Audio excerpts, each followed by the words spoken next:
Hello, good morning. This time po, susubukan natin magtanim ng ubas. So, ito po yung gagamitin natin tangkay ng ubas. Ito po, 4 na piraso siya. Then, ito po yung mga gagamitin natin na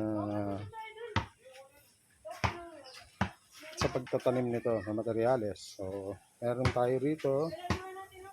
Ayan po. Meron tayo nitong ayan, cutter, gunting, itong tubig, itong mga baso natin, ayan, mga cup natin, may mga butas, yung ano.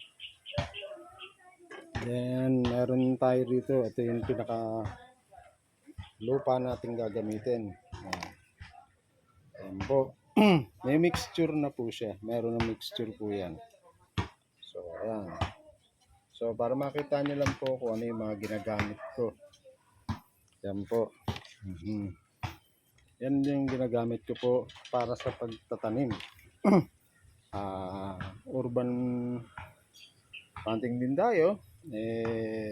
Subukan naman natin itong ubas. Itong ubas na to, yung nakikita nyo pong baging. Yan, yung gapangan. Diyan ko po pagagapangin yung ubas natin. So, once na lumaki na siya, dito nyo na makikita yung ubas. So, ang dating nakalagay ito rito ay yung mga ampalaya ko.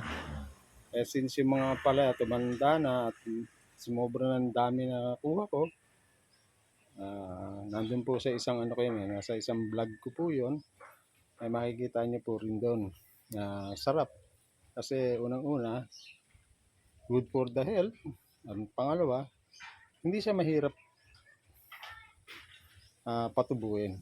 Actually, dito naman sa atin, bato mo lang yung buto, tutubo na. Ang problema, paano mo siya alagaan? Di ba?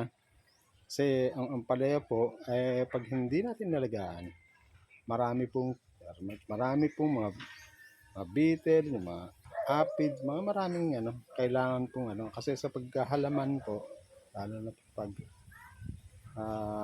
sa mga ganung halaman, hindi ho basta tinusok, tinanim mo, tumubo, pababayaan mo na lang. Kailangan po siya, lagi nyo rin tinitingnan, every day, dinidiligan, ganun po. So sige, simulan na natin itong pagtatanim ng ubas.